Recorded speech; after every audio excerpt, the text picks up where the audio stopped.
Hello neighbors, it's Brad here at eTrailer, and today we're taking a look and installing the EcoHitch Trailer Hitch receiver on a 2024 Toyota RAV4.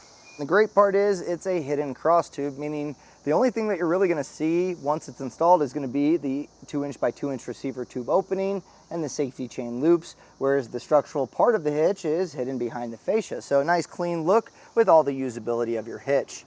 And when loading accessories in the 2" by 2" receiver tube opening, it's going to require a 5/8 pin and clip. Now this is not included with the hitch, but a lot of times when you pick up accessories, they'll have one included. And if you plan on leaving your accessories on your vehicle, you might want to take a look at a locking pin and clip. That way you can lock it in place and know that no one's going to walk away with it. Now, if you plan on pulling a trailer, we have a plate style safety chain loop here that's nice and open for a standard S-hook or even a larger clevis style.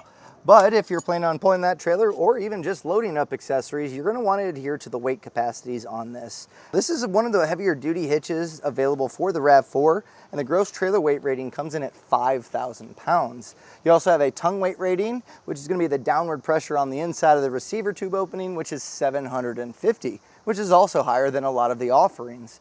And the tongue weight rating is going to be for your bike racks and cargo carriers or anything that's going to be an extended add-on, something that's self-supported. And with 750, you can load that up with a 4-bike rack, no problem. A cargo carrier loaded up on vacation won't be an issue. But with that 5,000 pound gross trailer weight rating, that's pretty substantial, but you do need to make sure that the vehicle is actually capable of that, as well as the components that you're using, so your ball and your ball mount. So check the vehicle's owner's manual, see what the vehicle's rated for, compare that with all of your components, take the lowest number so you stay safe. If you are getting a bike rack or cargo carrier that stows in a vertical position, something that you're going to want to keep in mind is making sure that you have the clearance to be able to do that.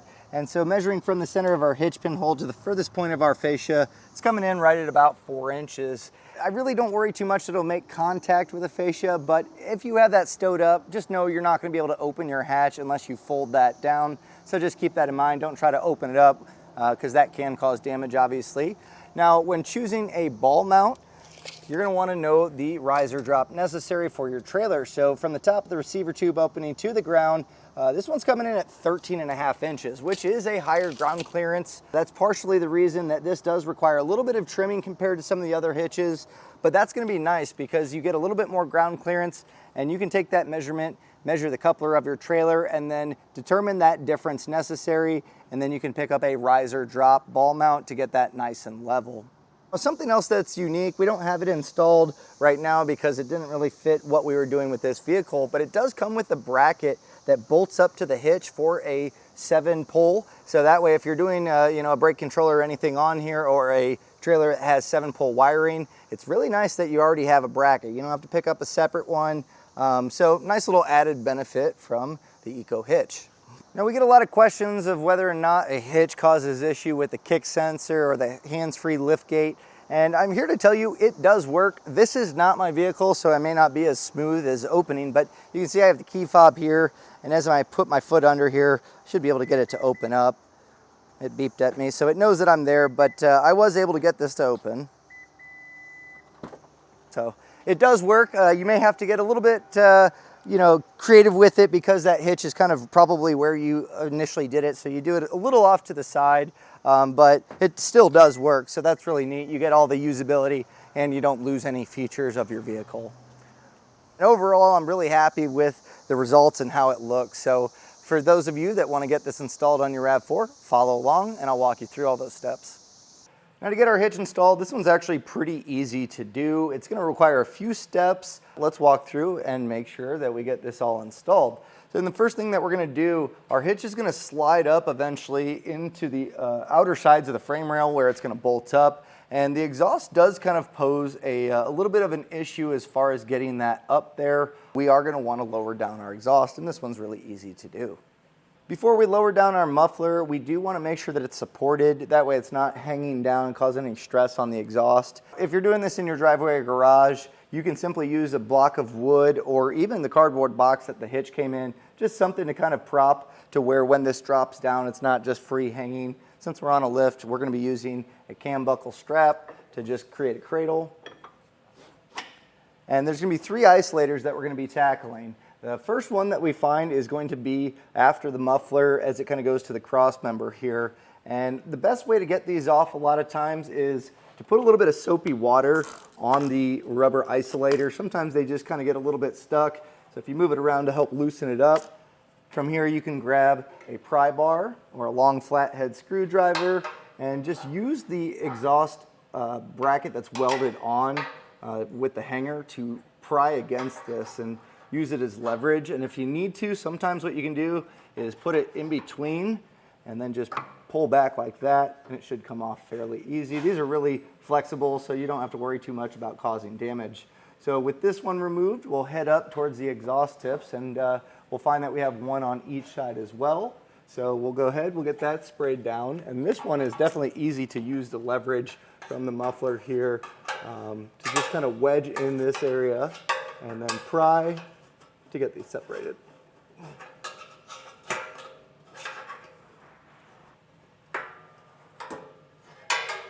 Now be careful as you remove these last ones. This has the potential to drop down, so just make sure you're not underneath it. And also, as it gets a little bit looser, sometimes it can actually be a little trickier to get these off just as it wants to move around. So if you kind of use the muffler to kind of pull it away from that isolator, it makes it a little bit easier. And on the outside of the frame rail, you'll see these kind of target-looking stickers. We'll just peel those off. It's really nice that Toyota puts those in place because that's going to keep any dust, dirt, and debris from building up in the weld nuts where we're going to be bolting up the frame. Many other manufacturers leave these raw, and unfortunately, water can get in here and cause rust long-term. So they're on there pretty good, but a lot of times I found if you poke a hole in the center, you can then start to peel it back. And it's just make sure that you have the hole exposed here.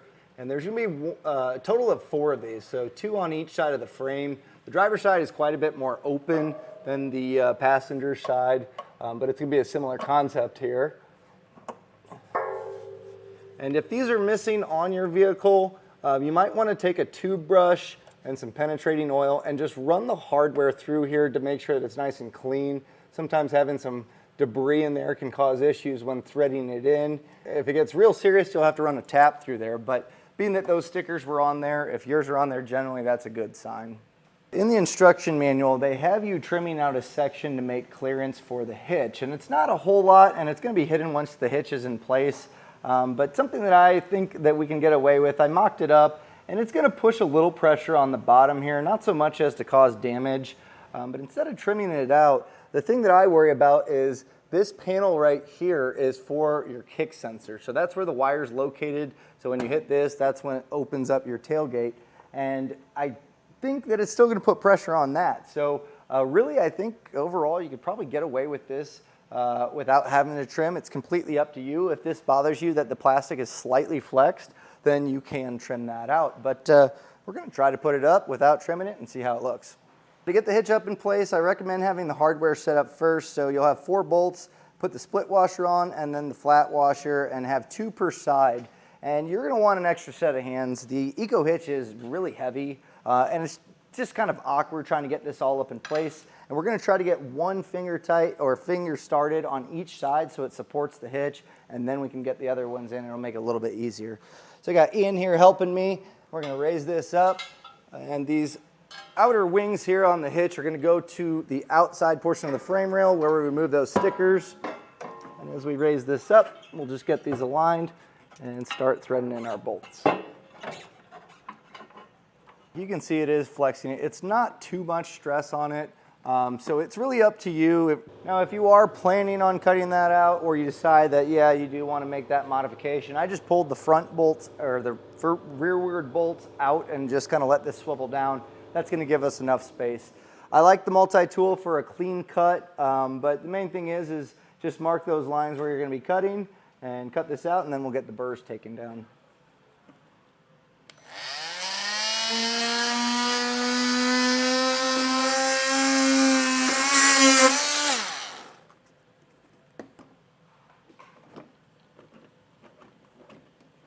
And so either take a file or even the backside of a knife blade and just run it along these burrs, get it nice and clean. I can get a lot of it by hand here.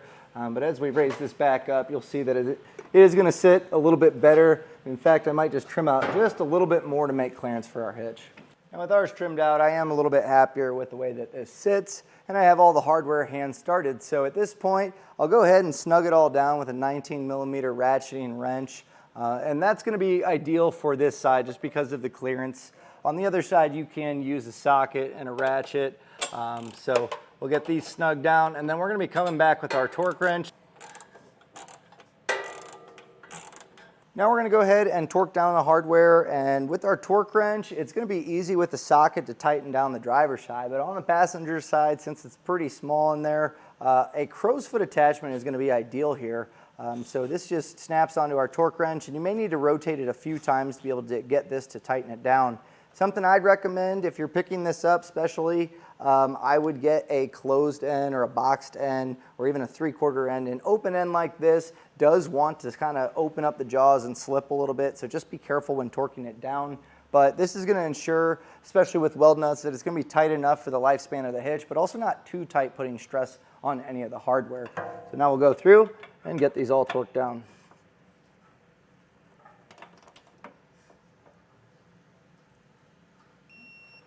Something that's unique to this EcoHitch compared to the other hitches offered for the RAV4 is going to be the fact that they have a bracket for a 7-pole included. And that's really neat. It's actually got a spot here that's going to allow you to bolt this up. You have all the hardware, so you can actually kind of put it in 2 different configurations depending on how your plug is. If you are bolting that up, you'll have the hardware. Just following the instruction manual to get that properly mounted, and then you can bolt up your 7-pole. We don't have that today, so we're going to essentially be done with our hitch install. We have everything torqued down, so all that's left to do is get our exhaust put back in the isolators, remove whatever you had supporting the exhaust, and then load up your accessories onto your hitch and hit the road.